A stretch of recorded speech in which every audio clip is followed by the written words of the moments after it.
ఈ మధ్య రోజారెడ్డి ఎగిరెగిరి పడిపోతుందండి ఆవిడ. అసలు ఆవిడ కాని సబ్జెక్ట్ అంటే ఉండలేదు. ప్రతి దానిలోకి వచ్చేయటం, నోటికి ఏది వస్తే అది వాగటం. ఇప్పుడు ఈ వీడియోలో ఈవిడ మాట్లాడిన మాటలు కొంచెం బాధ కలిగించేయండి.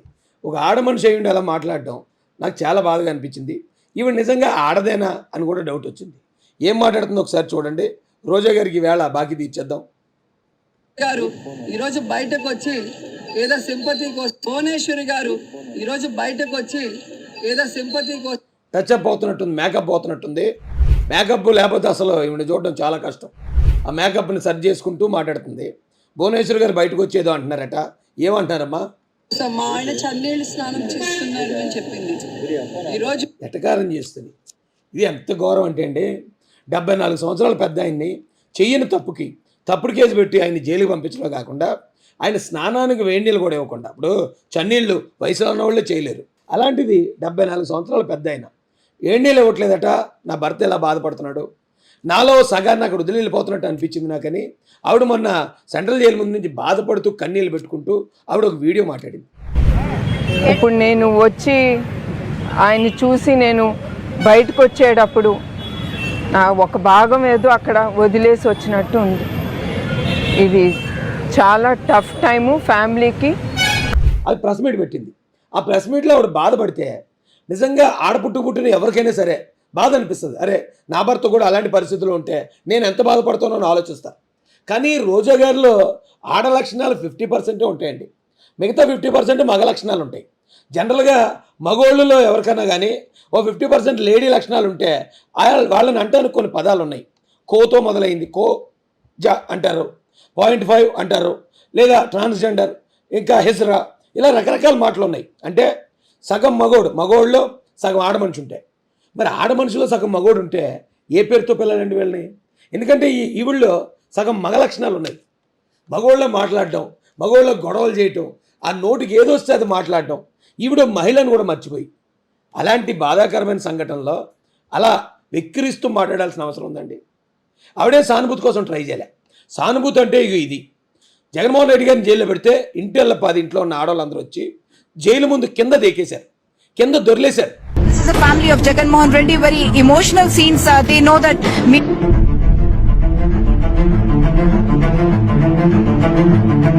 అంటే సానుభూతి ట్రై చేసేవాళ్ళు అలా ఉంటారు. కానీ భువనేశ్వర్ గారు ఎక్కడ అలా కింద దొరిలేదు, కింద దేకేసేయలేదు, కింద దొర్లు ఏడ్చేయలేదు.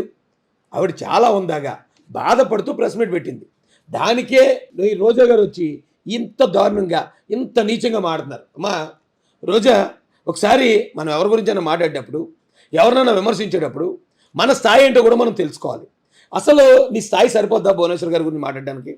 నువ్వు ఎక్కడి నుంచి బయలుదేరి వచ్చావు? అసలు చిన్న సినిమాల్లో క్యారెక్టర్లు వేసుకుంటూ లేకి క్యారెక్టర్లో బి గ్రేడ్ క్యారెక్టర్లో అశ్లీలమైన క్యారెక్టర్లు వేసుకుంటూ నువ్వు పైకి వచ్చిన దానివి. అంటే నీ ప్రొఫెషన్ అంటావు. కానీ నీలాగే హీరోయిన్లు చాలామంది, సావిత్రి గారు కానీ, సౌందర్య గారు కానీ, నిత్య మేనన్ గారు కానీ, వీళ్ళందరూ కూడా నీలాగే హీరోయిన్లు. మరి వీళ్ళందరూ నీలాగా ఆ లేకి క్యారెక్టర్లు వేయలేదు, అశ్లీలమైన పాత్రలు పోషించలేదు. అయినా ఓకే, అక్కడి నుంచి వచ్చావు నువ్వు. అక్కడి నుంచి వచ్చేదో నీ సుడి తిరిగింది. చంద్రబాబు నాయుడు గారి దయవల్ల రాజకీయాల్లోకి వచ్చావు, ఓ మంచి ప్లాట్ఫామ్ ఏర్పాటు చేసుకున్నావు. తద్వారా అక్కడి నుంచి నువ్వు మళ్ళీ జగన్ రెడ్డి గారి దగ్గర జంప్ అయ్యావు. కరెక్ట్గా ఈయన క్రిమినల్ మైండ్కి, నీ కన్నింగ్ మైండ్కి తోడయింది. అయితే ఇంత నీచంగా మాట్లాడతారా? రోజా గారి గురించి ఒక వీడియో దొరికిందండి నాకు. ఆ వీడియో చూస్తే అసలు ఈవిడ విధానం ఏంటనేది మీకు కూడా అర్థమైపోద్ది. జనం అందరూ అసహించుకుంటారండి ఇలాంటి ఆడవాళ్ళని. ఇది దాదాపుగా 8 సంవత్సరాల క్రితం ఆంధ్ర అసెంబ్లీలో జరిగిన సన్నివేశం. దేనికో ఒక వాదన జరుగుతుంది. వైసీపీ నాయకులందరూ కూడా పోడియం దగ్గరికి, స్పీకర్ పోడియం దగ్గరికి వస్తారు. అక్కడ మగవాళ్ళందరూ బాగానే ఉన్నారు, మగవాళ్ళందరూ నిలబడి ఉన్నారు. కానీ రోజా గారు చేసే వెకిలి చేష్టలు, అప్పటికే ఆవిడ ఒక ఎమ్మెల్యే, ఆవిడ చేస్తున్న ఆ జుగుప్సాకరమైన చేష్టలో ఒక్కసారి మీరు చూడండి. అసలు ఈవిడ క్యారెక్టర్ ఏంటి అనేది అర్థమవుతుంది మీకు.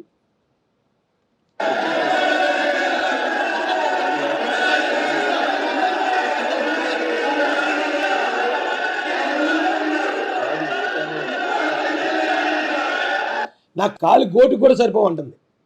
ఎవరన్నా అక్కడ మరి పెద్దలు అందరూ కూర్చుని ఉన్నారు, తెలుగుదేశం నాయకులు. ఈవిడ కాలి గోరికి సరిపోరంటే ఎదుటోళ్ళు. ఏం సాధించావు నువ్వు? ఏం బ్రతుకు గొప్పగా బతికొచ్చావు నువ్వు? ఏ ప్రొఫెషన్, ఏ సైంటిస్టు నువ్వు? భారతదేశం కోసం ఏం చేసి వచ్చావు? సినిమాల్లో నటించే కదా వచ్చావు. అశ్లీలంగా డ్యాన్స్లు వేసే కదా వచ్చావు, నీ కాలికోటికి సరిపోవటం ఏంటి? ఒకసారి చూడండి, ఆవిడే అలా రెచ్చగొట్టి ఆ గొడవను ఎంత పెద్దది చేసిందో ఆ రోజున అసెంబ్లీలో.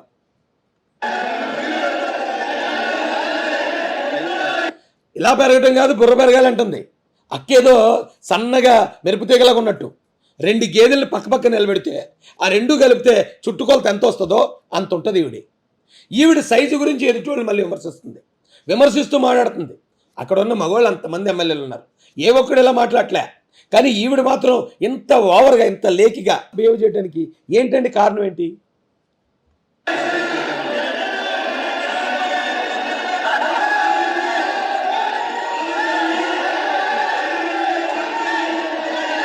ఏంటి ఆ చేష్టలకు అర్థం ఏంటి ఒకసారి ఆలోచించండి.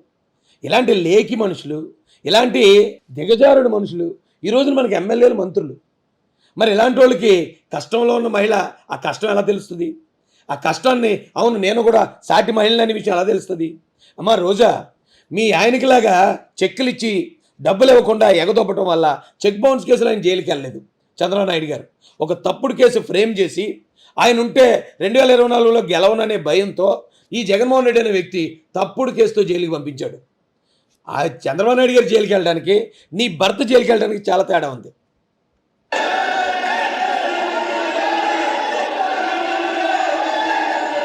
చూడండి ఎంత నీచంగా బిహేవ్ చేస్తుందో.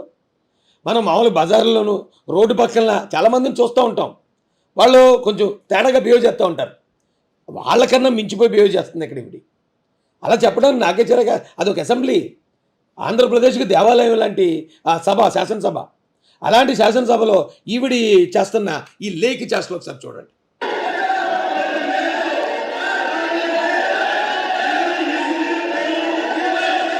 వీళ్ళందరూ బాగానే ఉన్నారు, ఇక పక్కన 2 మహిళలు ఉన్నారు. ఈవిడ గిడ్డి యశ్వర్ గారు అనుకుంటా. ఆ మహిళలందరూ ఎంత హుందాగా ఉన్నారు. ఇగో పుష్ప శ్రీవాణి గారు ఉన్నారు ఇక్కడే. వాళ్ళందరూ ఎంత హుందాగా ఉన్నారండి. మహిళలు అంటే అలా ఉంటే కదా గౌరవం వస్తుంది. ఇలా లేకిగా, ఇలా గొడవలు పడుతూ, ఇలా ఎదుటోళ్ళని తిడుతూ, కాలు కొట్టి సరిపోలేదు ఇలా అంటుంటే, అలా ఎగిరెగిరి పడిపోతుంటే, అమ్మ నీ బతికేంటమ్మా అని ఖచ్చితంగా ఎదుటోళ్ళ నుంచి ఆ ప్రశ్న వస్తుంది కదా. నువ్వు ఏమి గొప్పగా బతికేసి వచ్చేసావు ఇక్కడికి అందరినీ అనడానికి? అసలు నీ బతికేంటి వెనకాల చూసుకుంటే, నువ్వు తీసిన వీడియోలు, నువ్వు చేసిన పాటలు, నువ్వు చేసిన సీన్లు అవన్నీ బయట పెడితే ఎంత నీచంగా ఉంటాయి ఇవి.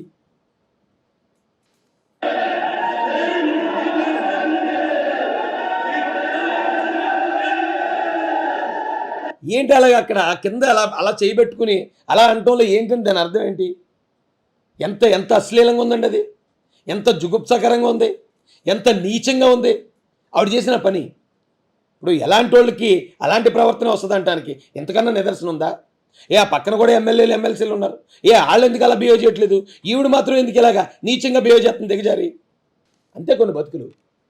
అలా ఇప్పుడు ఇలాంటి వ్యక్తుల మాటలు కూడా మనం పట్టించుకోవాల్సి వస్తుంది, ఎందుకంటే మనం ఎమ్మెల్యేలు, మంత్రులు చేశాం కాబట్టి.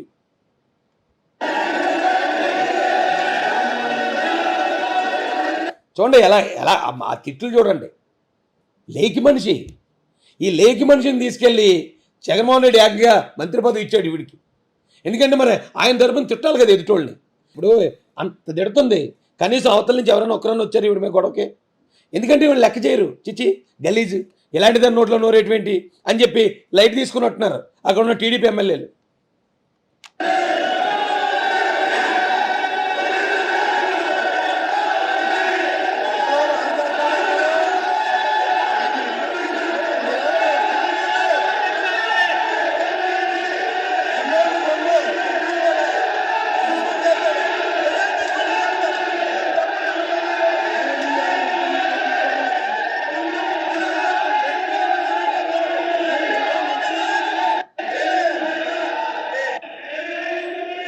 అలాగే రాజేశ్వరి గొడవ. ఇప్పుడు రోజా కన్నా గలీజ్ మాటలు మాట్లాడే ఇక కొడాలి వచ్చాడు. వీళ్ళ అధికారం లేనప్పుడే ఇంత రౌడీజం చేశారండి, ఇంత దారుణంగా అసెంబ్లీలో గొడవ పడ్డానికి. టీడీపీ ఎమ్మెల్యేల మీద చూడండి ఇప్పుడు ఎలా వెళ్ళిపోతారు. కనీసం ఒక్క టీడీపీ ఎమ్మెల్యే అయినా ఇలా తిట్టడానికి కానీ వీళ్ళ మీద గొడవ కానీ వచ్చేయడం చూడండి. అది చంద్రబాబు నాయుడు గారు నేర్పిన క్రమశిక్షణ, జగన్మోహన్ రెడ్డి నేర్పిన లేకి బిహేవియర్ ఇది. ఇదే నచ్చుతుంది జగన్మోహన్ రెడ్డికి.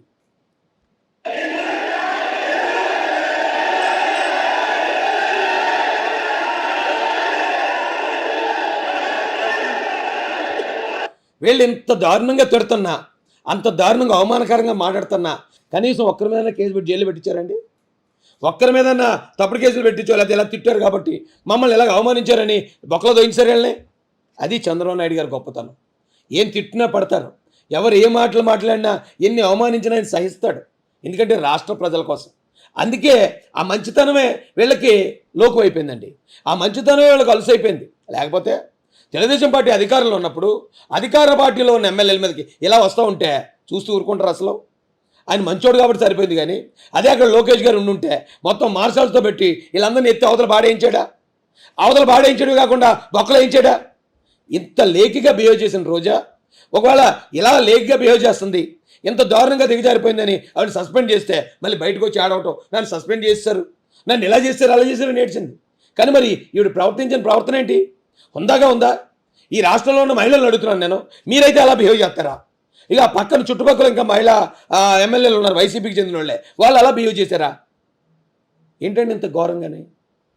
మహిళ అయితే ఏ చేయైనా వెళ్ళిపోద్ది, ఇంకా ఎవరిని పడితే వాళ్ళు తిట్టేస్తుందా? ఏ మాట పడితే ఆ మాట మాట్లాడేస్తుందా? తిరిగి మేమంటే మా మీద మళ్ళీ 354 కేసులా పెట్టుకోండి. తప్పుడు కేసులు పెట్టి మీకు అలవాటే కదా. మీకు ఇలాంటి లేఖ మనుషులు కావాలి. ఇంకా చెప్పాలంటే మహాభారతంలో శిఖండి అనే పాత్ర ఉందండి. శిఖండి సగం మగోడు సగం ఆడమనిషి. ఆ శిఖండిని చూస్తే భీష్ముడు ఫైట్ చేయకుండా బాణాల కింద పడేస్తాడు. కానీ మేము అలాంటి వాళ్ళం కాదమ్మా.